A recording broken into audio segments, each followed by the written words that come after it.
Hello dear chess lovers, the e4-d5 chess school is with you again. And today, our video lesson will be about an opening called the Scandinavian Defense. It arises after the moves e4, d5. We will look at 7 games, 7 opening catastrophes, or if you prefer, 7 opening traps that opponents fell into in this opening. So black, with the move d5, tries to immediately destroy white's important central pawn on e4. The main response for white here is, of course, the capture e takes d, the strongest response, after queen takes d5. Black managed to get rid of white's dangerous e4 pawn, but in doing so, they paid for it with tempo. The queen came out, and it's very easy to attack it with the move knight c3. The queen has to retreat and white gains time. This, in fact, is the drawback of this opening. Black has several retreats here. The old move queen d8, the move queen f5, which is very popular and interesting. And recently a move seen in the practice of grandmasters, even the world champion Magnus Carlsen, is the move queen to d6. So we will look at the first game in which there was a queen retreat to d8. An old variation, white plays knight f3 and black plays knight c6. What to do? White of course plays d4, the pawn must be in the center. We see that white is ahead of black in development and is generally positioned more actively. Bishop g4, black pins the white knight. The move d5 follows, because the d-pawn is now under pressure. It is attacked by the black knight and queen, and the white knight cannot participate in the defense of this pawn. And that's why white pushes the pawn forward to d5. Black retreats the knight naturally to e5, attacking the pinned knight on f3. And now, trying not just to equalize the position but to seize the initiative, they are dreaming that they will now be the ones dictating the terms to white. However, this is all a mistaken decision, because white has a brilliant response here. The move knight takes f5. White captures this knight, despite the fact that their knight was pinned, and they are now losing their queen. Black captures on d1, but the check bishop b5 follows. And it turns out that things are not so good in black's camp, because even though black won the queen, they themselves are in trouble here. You have to defend against the check. Naturally the move is c6, but now the capture d takes c follows. D takes c, and now it turns out that there are threats of both c7 and c takes b, and black has to deal with discovered checks and big problems for their king. In the game we are analyzing, played in 1995, the move bishop e2 was made. A tricky move. The idea of the move is that if the white pawn moves, the bishop will give a check. And in the meantime, black will have time to capture this bishop. But this doesn't help because king takes e2 followed. And after the move a6, again with the same idea that the bishop will give a check, so it must be attacked. White played c7 check, and after ab cd queen, rook takes on d8.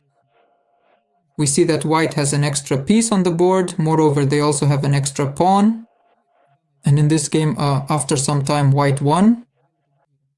So let's remember this trap, and we will use it to catch our opponents. So let's look at the second game. Here we have another Scandinavian game. E takes d, queen d5, knight c3, and in this case, the more popular move, queen to a5, was made. The queen has the 5th rank at his disposal and can safely move along it if necessary. This move is seen more often than the move queen to d8. White also develops with knight f3, bishop g4, attacking the knight with a pin. White plays h3. Black exchanges just to be on the safe side. We saw how the pin backfired on black in the last game. Here they exchange. Queen takes f3, attacking the b7 square. The pawn is under attack. So black plays knight c6 developing, and essentially they can castle somewhere on the next move, slowly finish their development and look confidently to the future. Therefore, white must somehow pose questions to black, create problems and set some task for them. And so white plays bishop b5. They increase the pressure on the c6 knight. The move queen b6 follows.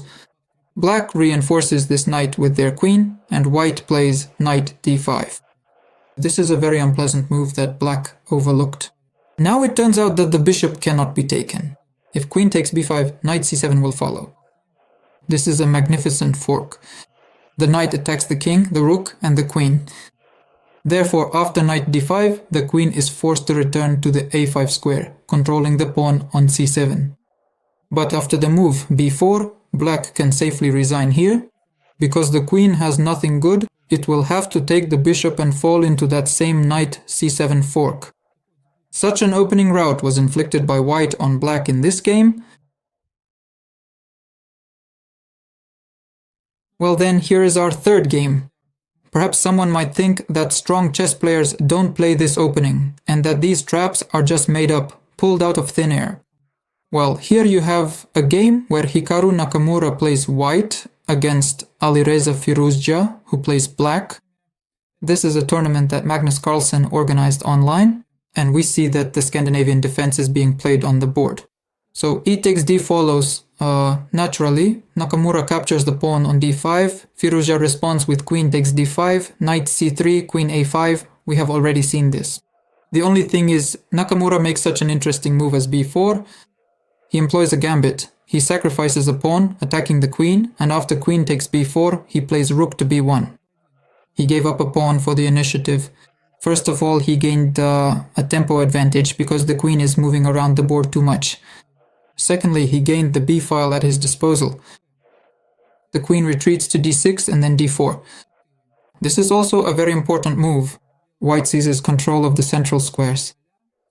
The black queen retreats to d8 because here in the future it could also be subject to tempo moves like knight to b5.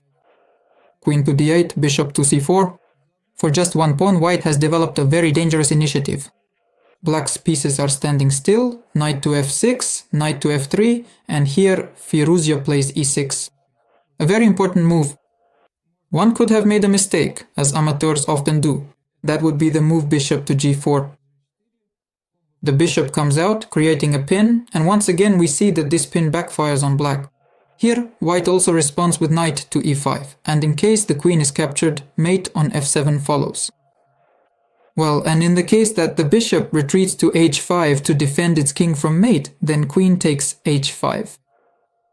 Yes, naturally, Firouzja doesn't fall for such childish traps. He plays e6, strengthening the f7 square. He blunted white's bishop a little bit. Nakamura castles.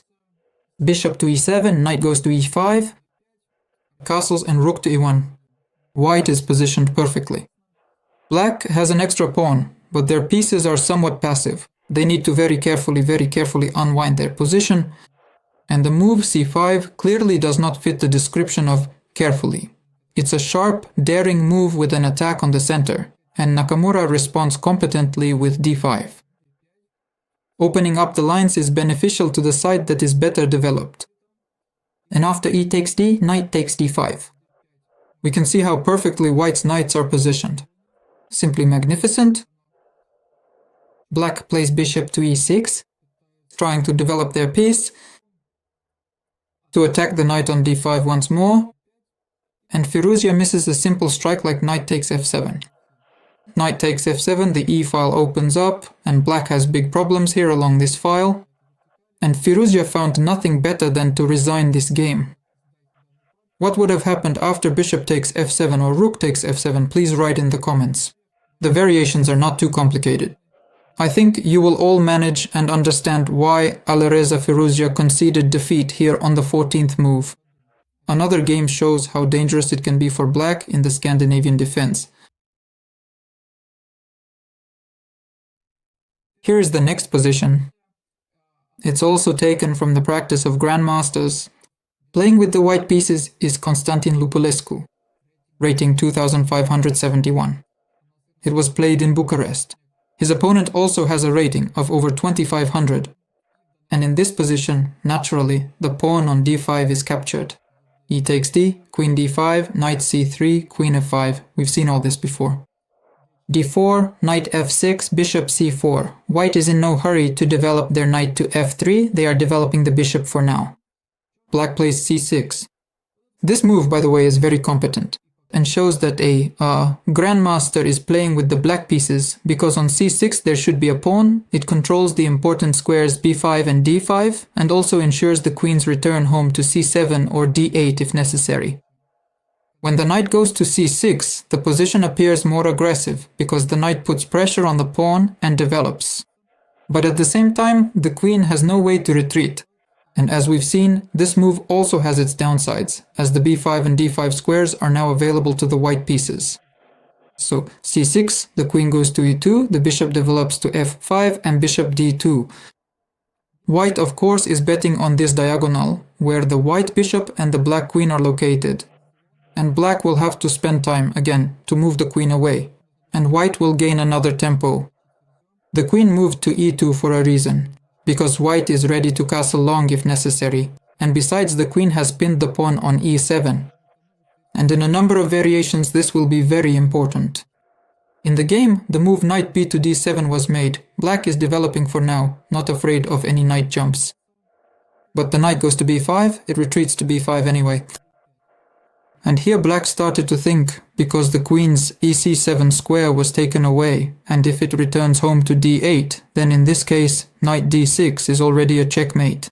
And there you have it, the reason the queen is on e2. It pinned the pawn on e7, and the knight on d6 delivers such a beautiful smothered mate. It turns out that retreating to d8 is useless. If it retreats to b6, then in that case the knight still jumps to d6 with a check and deprives black of castling, and then white can just think about what to snack on, capture the pawn on f7 and then take the rook on h8 or just take the bishop on f5. Both options are good, and in either case white wins easily. Yes, and so we see that the grandmaster with a rating of over 2,500 simply realized he was caught in a trap and found nothing better than to give up the queen here for 2 pieces. But that of course is not enough, and Constantin Lupulescu of course won this game with the white pieces.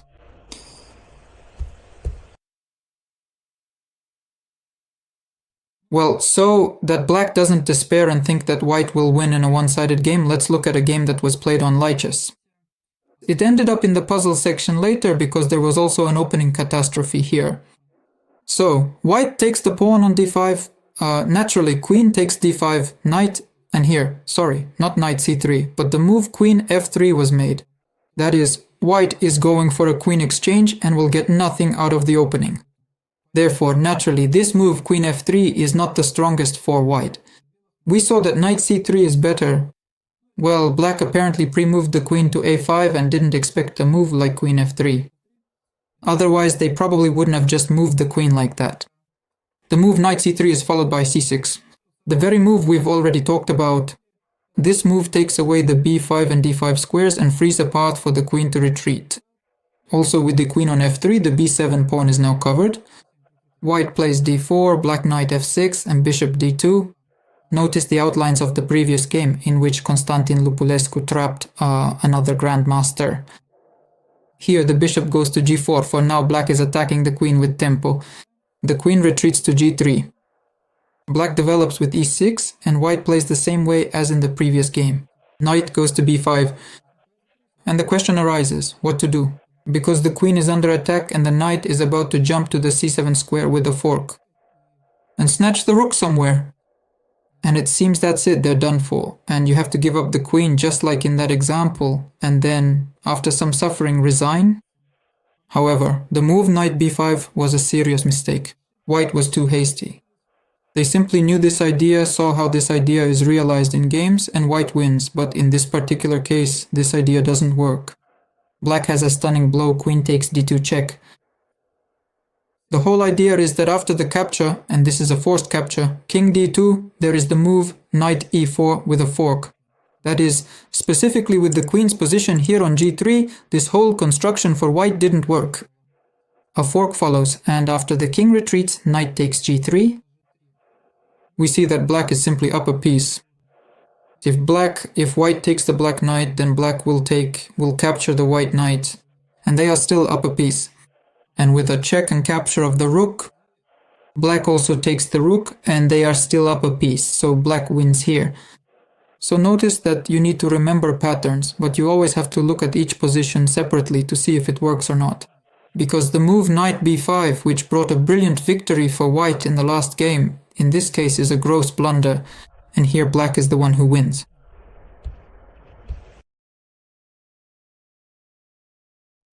So the familiar Scandinavian e takes d, and we no longer capture on d5 with the queen. We've looked at an example where the queen takes on d5 and loses tempo. There is a second move here, an alternative, which is knight to f6. It has also been used in the practice of strong chess players. The idea is to take the pawn with the knight. It makes no sense for white to play c4, to cling to this pawn tooth and nail and weaken their position. Usually white pays no attention to this. They play d4 and seize the center. And after knight to d5, they play c4 either immediately or a bit later, and try to seize the center and play with equal material but a better piece position. So in this game a provocative move was made, knight to b4, and the knight seems to be hanging in the air, and queen to a4 is just a double attack, and now black will be completely crushed. Well, the knight goes from b8 to c6, defending its knight and covering the king from a check. But after the move a3, the black knight only has the a6 square left. It has to retreat and d5. It's all over. The knight is pinned, it's attacked by a pawn, the knight is on the rim of the board, the pieces are sleeping. You can just resign and quit chess.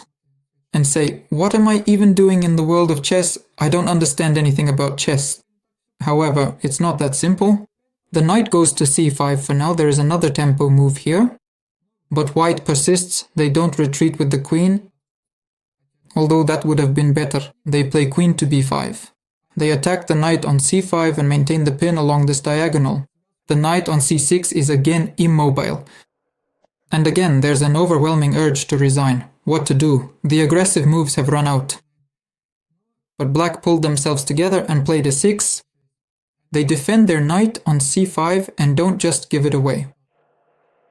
Well, white simply wins the knight, d takes c. And here black delved into the position and realized there's one small nuance. White has difficulties with the queen. It's not so easy to move the queen. For example, it could now go to the a5 square, but then there might even be a knight to b3 fork. And if it goes to b4, it will fall under the x-ray of our bishop, and after the move knight to d3, the queen will apparently be lost. And so, to prevent the queen from slipping away, black makes the very quiet and very insidious move b6. The a5 square is taken away and the queen runs into big trouble. Now it's really possible to attack the queen, and if it retreats to b4, to simply win it. So white sounds the alarm. The position is actually already lost. This position has occurred more than once. White has fallen into it. They responded in different ways, but in any case, with correct play from black, the game is already won for them. There was one move, king to e2, in one of the games. The idea of the move is clear. Now, when the queen goes to b4, there will be no knight jumps with a check, and white will save the queen. But who will let him escape? Black plays pawn to a5, and the queen is trapped. It can't be saved from there. On the next move, black plays bishop to a6. They capture this queen and win the game. So don't despair. There are variations where we lose a piece, but we trap the opponent's queen. And in general, in chess, you should never resign when you have a full set of pieces on the board, even if you are playing without a piece. It's not a big deal. And it's also very important to study such sharp variations, because opponents fall into them very easily. It looked like white was putting pressure on the whole game, caught the knight in a pin, attacked the second knight, everything was great. But you see what it all led to?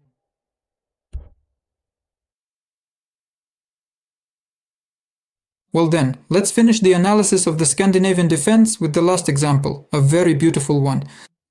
e4, d5, e takes d, as we already know, black plays knight f6, also regularly. We, I repeat, do not defend this pawn. We don't ruin the structure with the c4 pawn. We play knight c3. This is not a defense of the pawn because black easily captures this pawn. We develop calmly bishop c4. The knight advances with tempo, attacking the bishop. It's all more or less logical. Bishop b3, knight c6, knight f3, and black captures the center with the pawn to e5. Everything is very active, very aggressive. White plays pawn to d3. Black develops bishop g4, taking a sweeping position like this. But we have seen this move many times today. It's a pin, so we always ask the bishop what it wants to do. And if it captures, we will have the advantage of two bishops. And if it retreats, then here white thought for a bit and delivered that very strike that we regularly see with this pin. The strike knight takes a 5. Again, white sacrifices the queen. Black accepts this challenge. Here it's not so clear, because in the previous examples everything was very clear, and white quickly won everything back. But here it's not so fast, but it's also clear that black will have trouble with the king. Bishop f7 check, of course. King e7, bishop g5 check, king d6. What to do? Capture the queen and go into the endgame, counting how many pieces each side has left, or try to torture this king after all. And white bet on torture. They play knight e4 check, forcing the king to take the knight on e5. The king is getting closer and closer to our camp. Just a few moves ago it was resting in its residence on e8, and now it's crawling on foot to the center of the board. This is, of course, bad news. And after the move f4 check, they force it to crawl into white's camp altogether. The king goes to d4 and the rook takes on d1. This position has occurred in games, many chess players. Here white has a winning position. For black there were different responses here. Well, for example, the response was king to e3 in one of the games. And after castling we see that the king is in a very bad situation. Knight to d4 was followed by a check, then a rook sacrifice, and this beautiful operation, and the bishop goes to f7. The mating net was woven, c3 is hanging, a very unpleasant check with a mate, and here black resigned. We have just reviewed the move king to e3. Also seen in practice was the return queen sacrifice, queen takes g5. Venevtsev Ruchkin, 2007, Lipetsk. And here white did not immediately take the queen, they played c3. First they lured the king into their camp, and only then took on g5. And after knight to e5, castling, knight to d3. The move followed, now the knight is under attack, the knight retreats to g3. We see that the king has no moves. Knight goes to e5, rook to d4, a mating net is being woven around this king. The knight returned, check, the king moved away, and Ruchkin received such a beautiful checkmate. And in another game, instead of the queen sacrifice and the move king to e3, the move knight to a4 was played. That is a defense against the move c3, but what kind of defense is it? Still c3 check, and the knight here is of no great use anyway. If it takes, we'll take with the pawn, and everything will be the same. King to e3, castling, and queen takes d3. Again, the move involves a queen sacrifice, but who needs such an unappetizing queen? Check, the queen blocks, check again, we disdain this queen. The king goes to e4, only now do we take this queen.